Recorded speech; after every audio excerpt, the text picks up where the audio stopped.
Sir আমাকে help করুন না স্যার, আমাকে হেল্প করুন স্যার, আর পাচ্ছি না, আর পাচ্ছি না স্যার, আর পাচ্ছি না। কি হয়েছে তোমার, বলো তোমার সমস্যার কথা বলো আমাকে।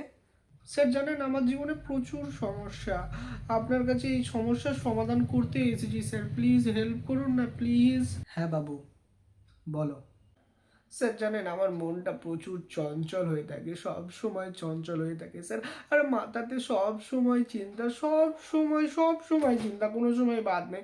এবং স্যার জানেন আমার বাঁচার আর কোনো মনে হচ্ছে উদ্দেশ্যই নেই। সকালবেলায় আসছি, কাজ করছি, রাত্রেবেলায় বাড়ি যাচ্ছি, ঘুমাচ্ছি, আবার সকালবেলায় আসছি। উদ্দেশ্যটা কি আমার বেঁচে থাকা স্যার? আচ্ছা স্যার, এত চিন্তা করতে করতে জানেন আমার সব সময় মাথা ব্যথা করে, সব সময় আমি পারছি না, বিরক্ত লাগছে, এখনো মনে হচ্ছে আমার মাথাটা একদম টেনে ধরে আছে, খুব ব্যথা ব্যথা করছে স্যার।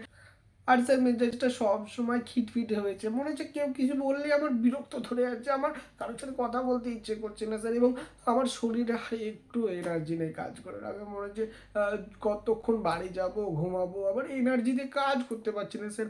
আমাকে প্লিজ সমস্যার সমাধানটা বলুন sir, please please please, I request you sir. তুমি কোনো চিন্তা করো না বাবু, তোমার সব সমস্যার সমাধান হয়ে যাবে।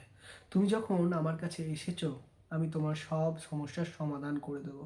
কিন্তু আমি যেটা বলবো সেটা তোমাকে মন দিয়ে শুনতে হবে, এবং আমি যেই কাজটা বলবো সেই কাজটাও বাবু মন দিয়ে করতে হবে, তাহলে দেখবে তোমার সব সমস্যার সমাধান হয়ে গেছে। হ্যাঁ স্যার বলুন, প্লিজ বলুন, আমি জানতে চাই, খুব ইচ্ছা করছে আমার জানতে, আমার এই সমস্যার সমাধান করতে। যত তাড়াতাড়ি পারবে, আমি যেই কাজটা বলছি সেই কাজটা যত তাড়াতাড়ি পারবে করে নাও। তুমি তোমার অফিসে যাবে এবং সেইখান থেকে মোটামুটি 1 সপ্তাহের মতন ছুটি নেবে, এবং বাড়িতে গিয়ে জামা কাপড় গুছিয়ে তোমার বাইকটা নিয়ে বেরিয়ে পড়ো পাহাড়ের উদ্দেশ্যে। পাহাড়ের উদ্দেশ্যে অনেক দূর যাও এবং সেইখানে তুমি সময় কাটিয়ে এসো। পাহাড়, পাহাড় আমাদের বাঁচতে শেখায়। আমাদের একই রকম জীবনের মধ্যে পাহাড় আবার নতুন করে আনন্দ এনে দেয়। আচ্ছা, পাহাড় এক মুহূর্তে তোমার সমস্ত সমস্যার সমাধান করে দেওয়ার ক্ষমতা রাখে। যখন পাহাড়ের সৌন্দর্য তুমি খুব কাছ থেকে দেখবে, তখন দেখবে তোমার চঞ্চল মন একেবারে শান্ত হয়ে গেছে। পাহাড়ের চূড়ায় থাকা বরফ দেখে তোমার সমস্ত চিন্তা দূর হয়ে যাবে, এবং পাহাড়ি রাস্তা তোমাকে বাঁচার নতুন একটা উদ্দেশ্য দেবে। পাহাড়ের সেই শান্ত পরিবেশ তোমার সমস্ত মাথা ব্যথা ঠিক করে দেবে। আর পাহাড়ি রাস্তায় যখন তুমি হাঁটবে না, তখন দেখবে তোমার খিটপিটে মেজাজ একদম নর্মাল হয়ে গেছে। এবং যখন তুমি পাহাড়ের চূড়ায় উদিত সূর্যকে তুমি দেখবে, তখন দেখবে তোমার শরীরের মধ্যে সেই সমস্ত এনার্জি আবার ফেরত এসেছে।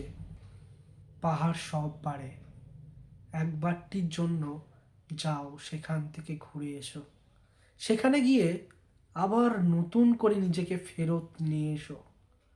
দেখবে পাহাড় তোমাকে আবার বাঁচতে শেখাবে। মনে হবে সেই পাহাড় আমি বারবার যাই। মনে হবে তোমাকে সেই পাহাড়, পাহাড়ের সৌন্দর্য, পাহাড়ের ভালোবাসা তোমাকে কাছে টানছে।